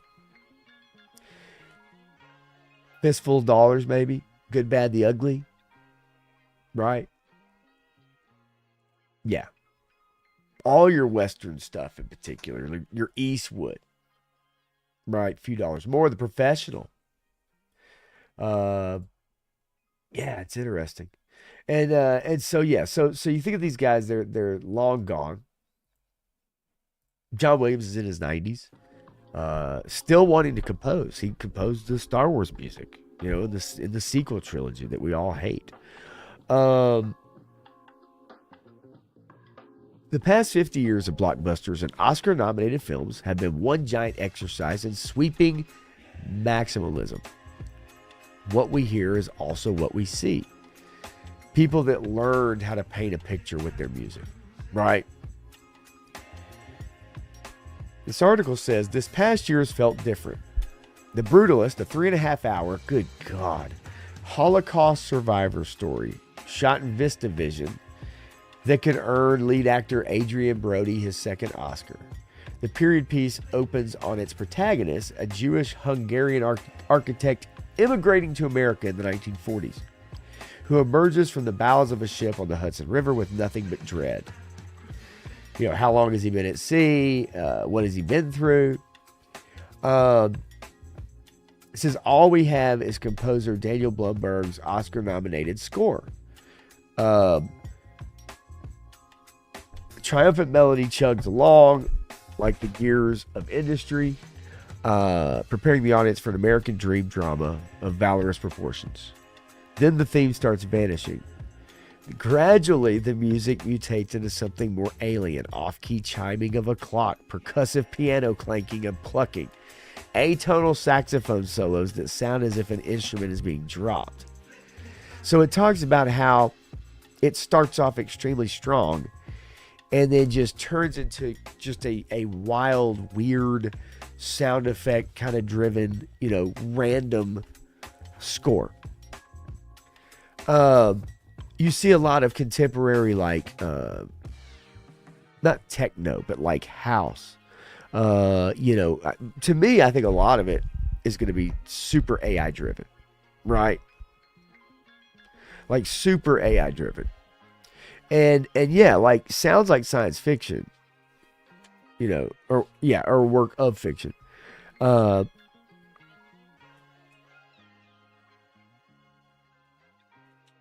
It's so weird. Like just thinking about the movies I've seen recently, the only one I can remember that actually had, in my opinion, a really good score was Nosferatu. And even then that movie was very like, you know, just a foreboding and very much in the background.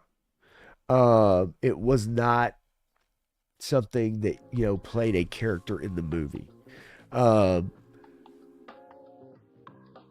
Trent Reznor, you know, doing music now.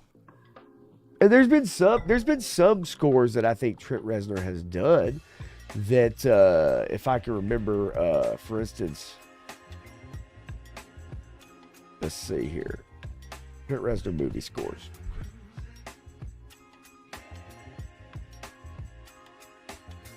All right, film scored by Trent Reznor. If you kind of look through the list, The Social Network, I think, was probably the biggest one. I remember that one for sure. Tron Ares. Gone Girl, the girl with the dragon tattoo. I remember those. The Gorge, that's a new movie. I wouldn't recommend it. Teenage Mutant Ninja Turtles, Mutant Mayhem. Interesting. There's some good films in there. Definitely nothing that I would just go gaga over.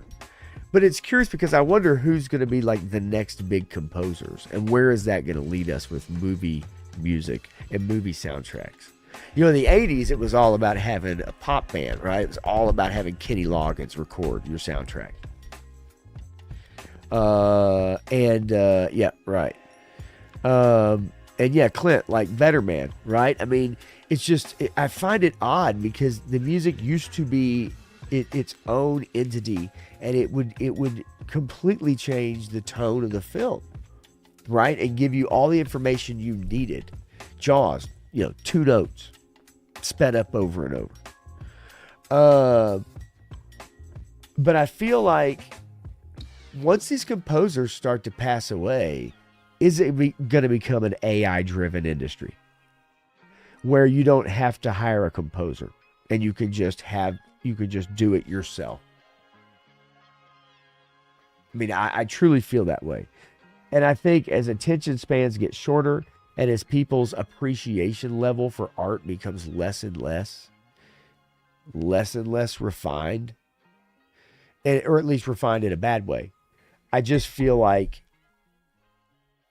we're gonna really lose out, and there's gonna be nobody to take the place of these amazing composers that have given us some of the best music in our movies for decades, 100 years plus. 100 years. It's just crazy. I mean, I can't believe John Williams still out there, like still wanting to do stuff. I mean, 95 or whatever. It's fascinating. But not going to be able to do it forever. Obviously. Like, there's just no way. Probably the best ever, in my opinion. At the very least, the most memorable ever. Like, by far, the most memorable ever.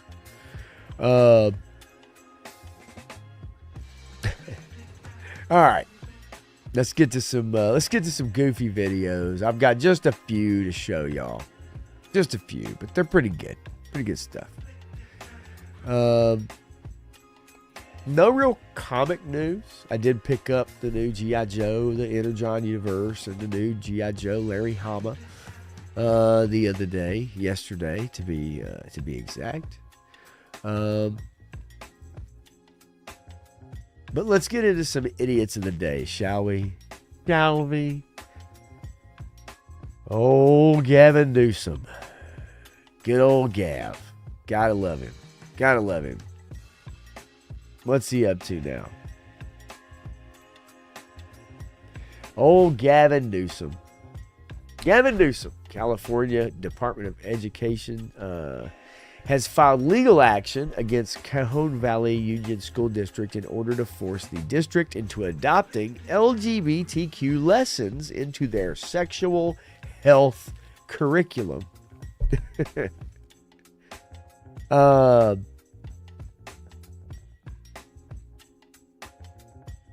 Oh, come on, ads. You're ruining it.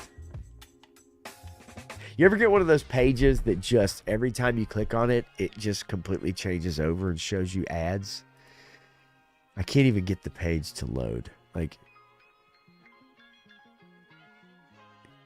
oh, come on.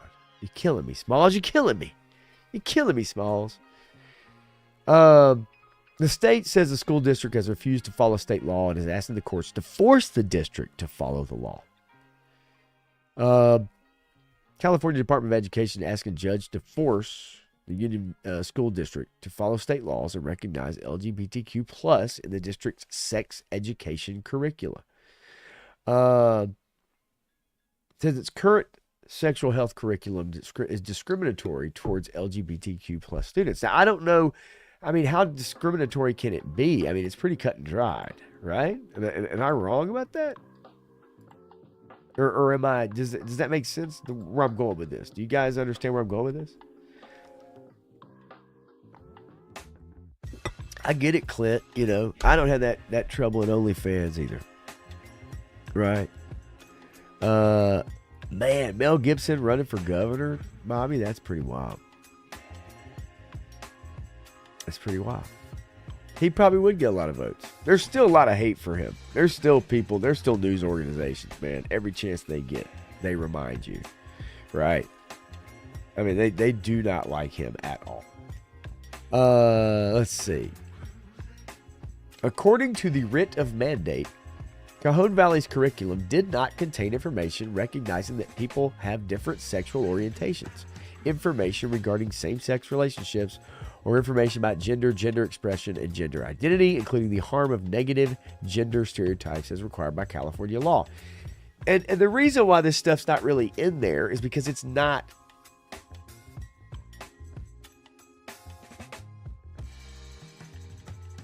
It's like 5% of the population.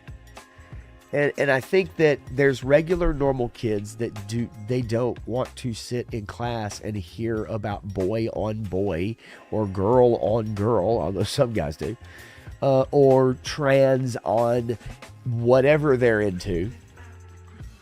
Normal people don't want to hear about that. They don't want to learn about it. They don't want to be shown videos on it.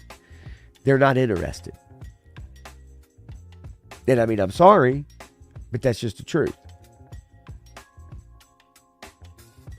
And so this is a situation of 50-50. You know, this is a situation of equality or equal footing.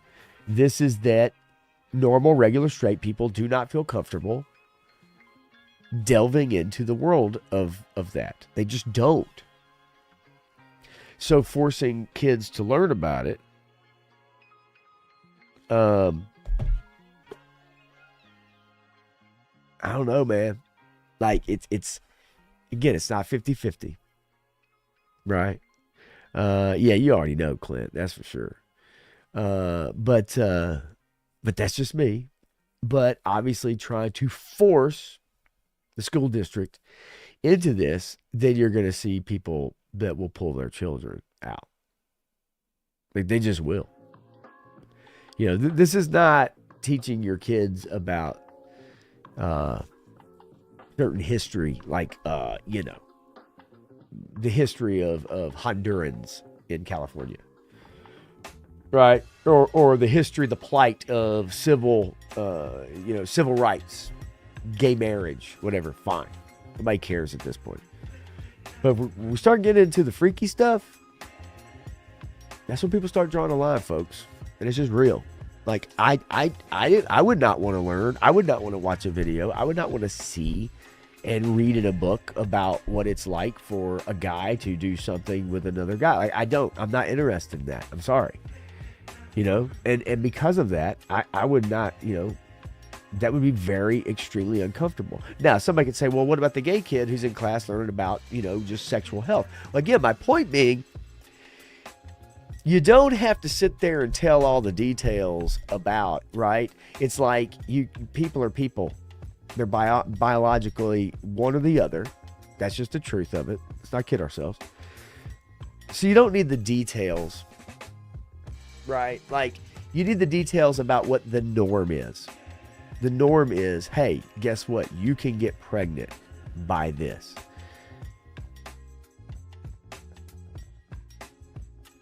You're not going to get pregnant the other way. And people don't want to hear about it. I'm sorry. They're not attracted to it. It's just the truth.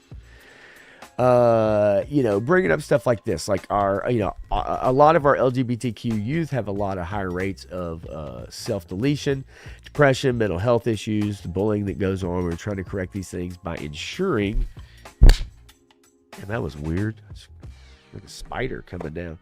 By ensuring minimum standards across all California schools to protect all students. Well, what does that have to do, like, sexual, you know, teaching sexual habits to kids and teaching about that? What does that have to do?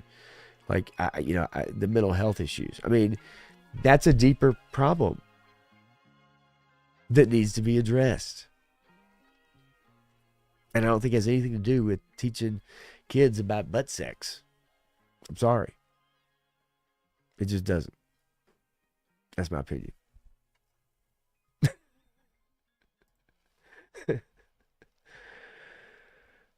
All right. I saw this story. We talked about the Kathleen Kennedy. We talked about the fake news, right? I want to show you guys a video, and I want to show you on YouTube. This is a 90,000 K viewed video from 6 days ago. And this is some fake ass news and a fake title to go along with it. George Lucas erupts on Kathleen Kennedy after screening of Ray movie. Have you guys seen the Ray movie? Did you know the Ray movie is not being made? They have no script. They have no footage.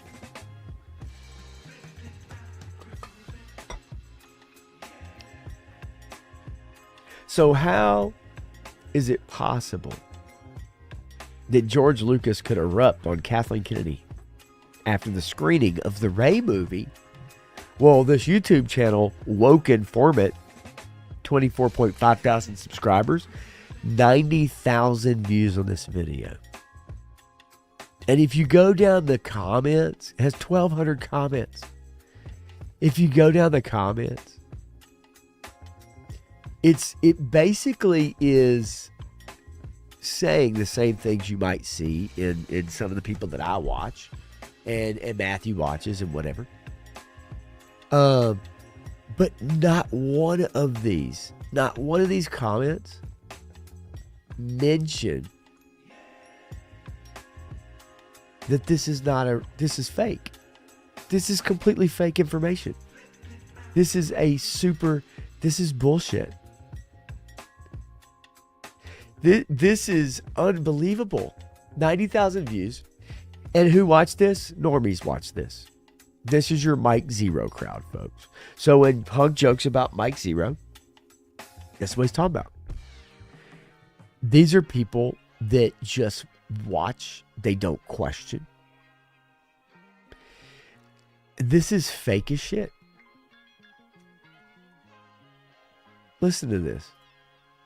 They decided they didn't want to use those stories. They decided they were going to go do their own thing, and so I decided, fine. But basically, I'm not going to try to. They weren't that keen to have me involved anyway. But at the same time, I said, I'm not going to. If I get in there, I'm just going to cause trouble because they're not going to do what I want them to do. So, and I don't have the control to do that anymore. And all I would do.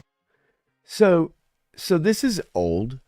This is him. This is the white slaver comment that he gave when he did an interview. A couple of years ago, or whatever, 3 years ago, something like that. But this has nothing to do with the Ray movie. These comments have nothing to do with watching a screening. There is no Ray movie. Nothing has been filmed or written yet. Do is muck everything up. It was designed to be a film like mythology of this is what we stand for. You're probably scared.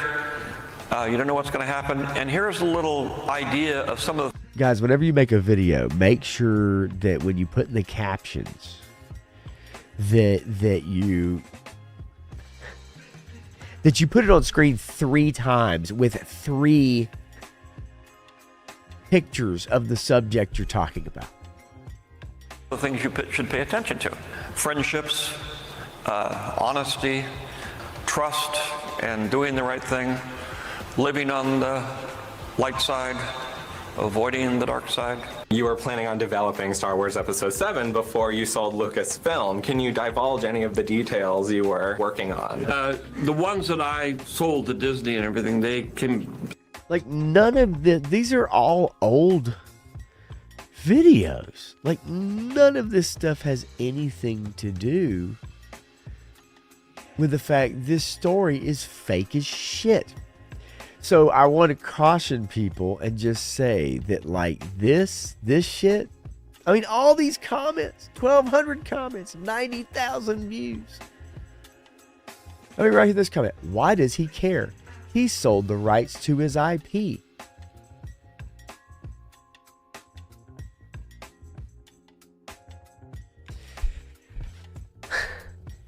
I finally found one. How could Lucas have seen a screening of a movie that doesn't even exist yet? Exactly. But no one's going to see that comment because it's buried. So you may ask, when did this, when did this video come out? Right? 7 days ago. 7 days ago. Unbelievable. And it shows you just how gullible people are, right? I got another one for you here. This is, Zelensky and Trump got into it with J.D. Vance today at the White House. I'm sure by now you all know it. Zelensky called Trump a little bitch in Ukrainian slang. Under his breath, it was picked up by the cameras. If you don't know that story, you're probably going to read about it here very soon in the next day. He was caught on camera saying it. We even looked it up to translate it earlier, my son and I, and that's exactly what it is. Called J.D. Vance a bitch. But the Ukrainian president made an absolute ass out of himself and would not stop talking. And so he got thrown out of the White House. Trump threw him out of the White House. So Zelensky got thrown out of the White House. This is the Ukrainian president that evidently all the LGBTQ people want to have the Ukrainian flag in their Twitter bios and their Instagram bios and all that stuff. But yet they don't understand that trans people, that's not a thing in Ukraine. They're not okay with that. They also force you to fight in their army, their military. If you don't, you're considered a traitor. They have had trouble filling out their military ranks here recently. And there's a reason why, because this war that we've been spending hundreds of millions of dollars on, it's a disaster. And everybody knows it. But guess who's been getting a lot of money, folks? Zelensky. Why would he want to give up that gravy train? So anyway, Trump wants a ceasefire. And he kept trying to explain to him and talk to him. And Zelensky just kept talking over him. All right. True. Couldn't even keep his timeline straight. I agree. King of Trolling, he told Zelensky, "Oh, you dressed up today," upon greeting him, right? So you already know, right? You already know. And Sabir says, that's right. Trump shut that shit down and kicked him out. And he did. And when he begged to come back in and was not allowed to. He was not allowed to. So here is video of the Ukrainian ambassador during the meeting. Watch the just watch. I said to you, I want a ceasefire because you get a ceasefire faster than an agreement. Ask other people about ceasefire, what they think. But I said to you, Look at the expression. And just like knowing this is an absolute disaster. I want a ceasefire because you get a ceasefire faster than an agreement. Ask other people about ceasefire, what they think.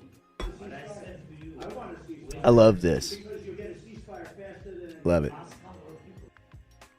She's having a bad day, isn't she? Terrible. The Alexander's terrible, very good, bad day or whatever. Do you guys remember that shit? Yeah. Because she knew. She's watching an absolute disaster. And Zelensky's been getting everything he's wanted from our former administration. Everything he wanted. And then some. And now you finally have somebody who stands up and it's like, nah, this isn't happening. And he acts like a fucking child. We know how that's going to play out, folks. We just do. And so I saw this story really quickly. So Shrek had kids, right? He had sons after the last Shrek movie. Am I correct? You guys just back me up on this. Am I correct? He had sons. Did he have sons? Or a son, I guess, after the most recent Shrek movie? I'm trying hard to remember. Well, they're making a new one. No, Bobby, they didn't question any of that. You know that. Right.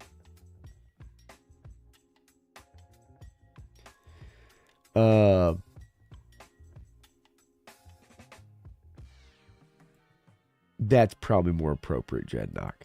So anyway, so in the last Shrek movie, I think he had a boy. He had 2 sons and 1 daughter, I think. If I remember right. It is. Let me think. Let's find out really quickly. I want to look. I just want to look and see before I mess this up. Because I saw some pictures today. How many kids does Shrek have?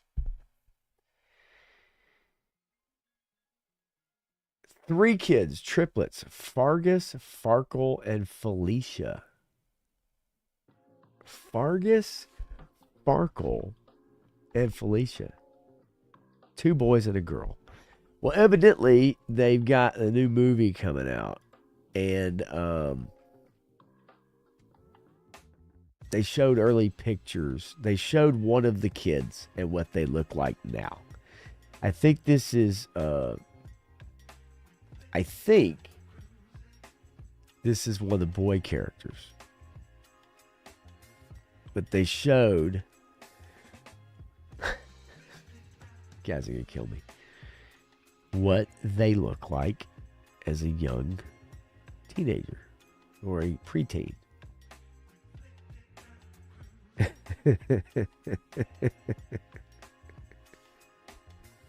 Oh no. Oh no. I have to see the proof for myself if the movie comes out. But one of them has changed quite a bit. Evidently. That's the word on the street, folks.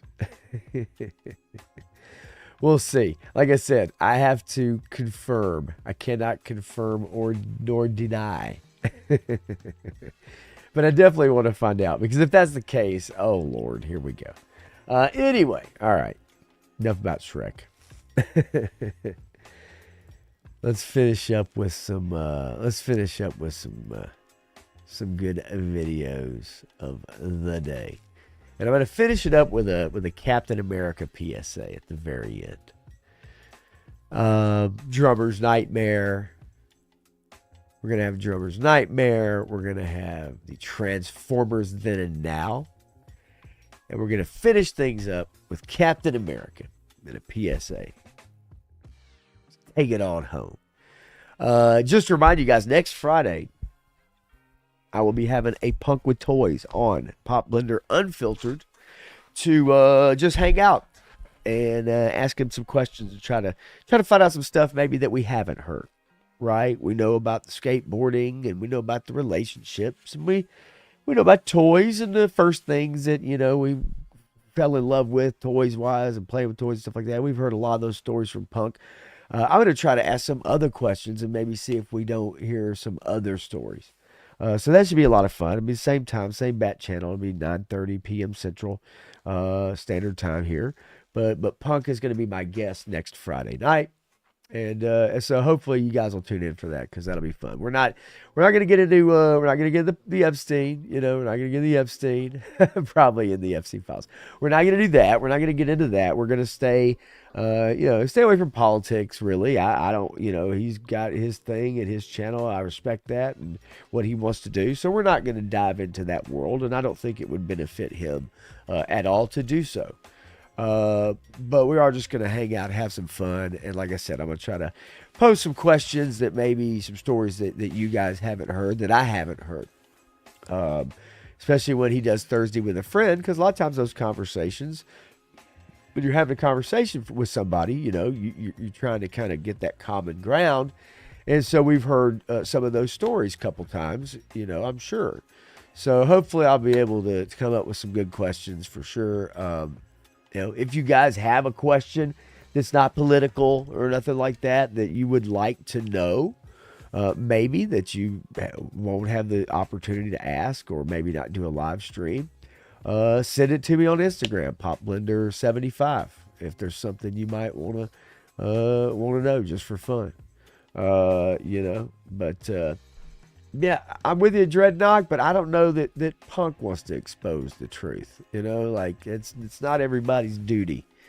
And I understand that and I respect that. But anyway, so that should be fun. So it'll be same time, 10:30 p.m. Eastern, 9:30 Central next Friday. Punk with Toys will be my guest on Unfiltered, number 32. But anyway, so let's get into some videos, shall we? Just for shits and giggles, so we kind of finish things up. There we go. All right. Drummer's worst nightmare. And I kind of have to agree because I'm a drummer. Played drums for a really long time. And I have to agree with this. I think this is probably one of the worst things I think I've ever seen. So, all right. Here we go. Let me turn down my boy Otis one time. Come on, Otis. Take a back seat home, boy. Get a little music. All right. A drummer's worst nightmare. This is so true.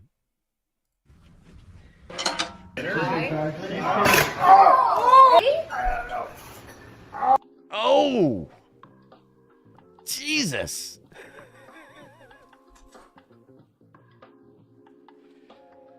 Oh!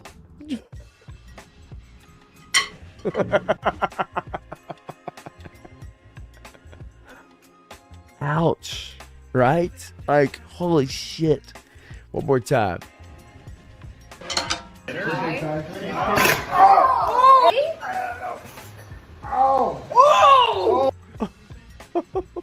Oh, God. That hurts. That hurts.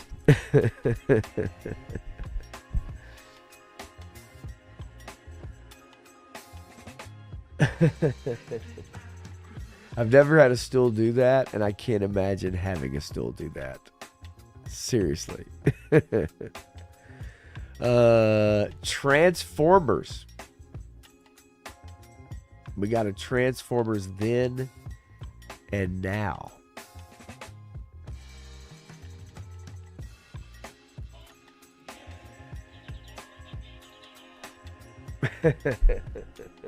All right. It's a little loud. It's hard to control the volume on these posts, but I'll see what I can do.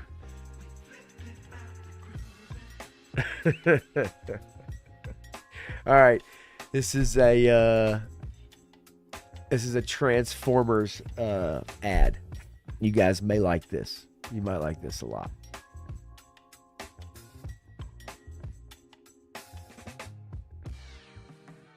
I thought it was pretty good. Then versus now, Transformers. I'm a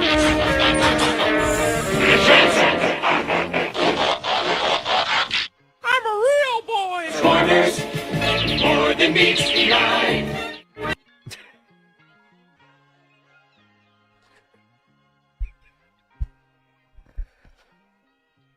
Oh, Lord.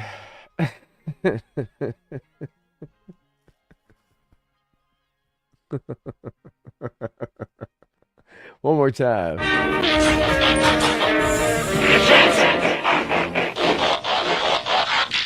a real boy. Transformers, more than meets the eye.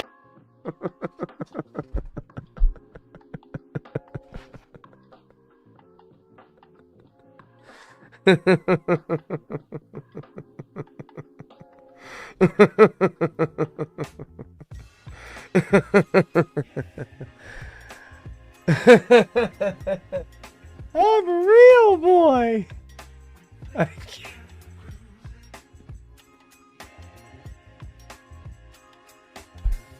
Oh my God. Oh, it hurts. It hurts so bad. Todd C.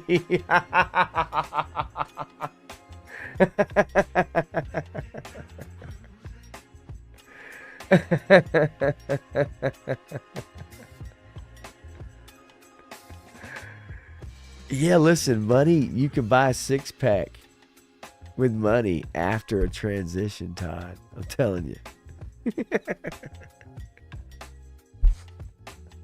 All right, we'll give you guys one more. Here's a Captain America PSA. This is absolutely just fantastic. I saw this the other day, and it just is so good. So I will leave you guys with my let's see here. I'll just have to pull it up another way since it's acting like a bitch. We'll do it this way then. Just like earlier, when things don't go according to plan, not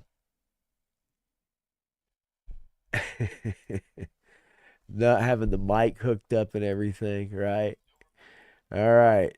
So here's Captain America, this PSA. I want you guys to follow these words of Cap. This is very important.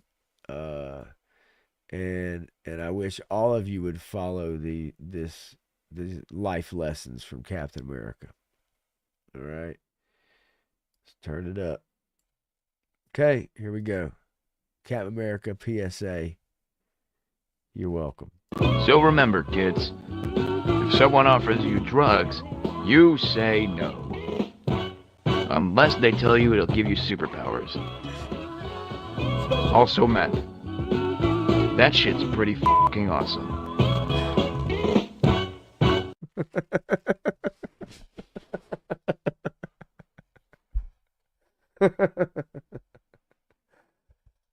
Oh, Lord. I love the G.I. Joe PSAs. The pork chop sandwich is great too. But thank you, Cap. Thank you, Cap, for those words of wisdom. Say no to drugs unless it's going to give you superpowers. Or meth.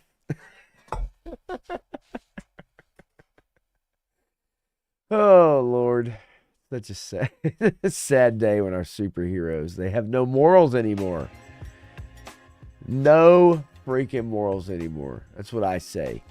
I'm quite ashamed. Ashamed of Cap. You know that? Absolutely ashamed. All right, you crazy kids. I guess it's time for me to probably get out of here. Vagina. Wait, what? Playing with my money is like playing with my emotions. That's a true story. Anyway, so yeah, I don't have much more, and my voice is kind of toast. But I do appreciate you guys hanging out, especially y'all hanging out all night long. And for those of you that were late, that's all good. I'm glad you thought about me anyway and stopped by. Everybody's streaming these days. Everybody's on the stream doing something. So, you know, time is limited. But yeah, so Tuesday night with Matthew Matson, obviously, we'll be at it back once again at 10 p.m. Eastern. Talking about Daredevil, Born Again. New season coming out on Disney Plus. I hope you guys watch it. We're going to definitely talk about it as we go along. I've been just really reminiscing and enjoying the Daredevil Netflix series from 2015, which is one of the best written things, especially in the superhero genre, I guess if you want to call it that I've ever experienced. I've absolutely loved it. But yeah, man. So I really appreciate it. I'll be looking out for all of you guys, man, for sure in the streams, man. You know, Wednesday night I will be with 3-Star Draw again on his channel doing a Sevens Wild, and that'll be at 9 p.m. Eastern, 8 Central for those of you that live on one or the other. If you're on the West Coast, I'll let you figure out that shit on your own. How about that? I'm okay with some of it, but not all of it. But anyway, so that's about all I got. I will leave y'all with one more little meme. And then we'll call it a night. So long, gay boys.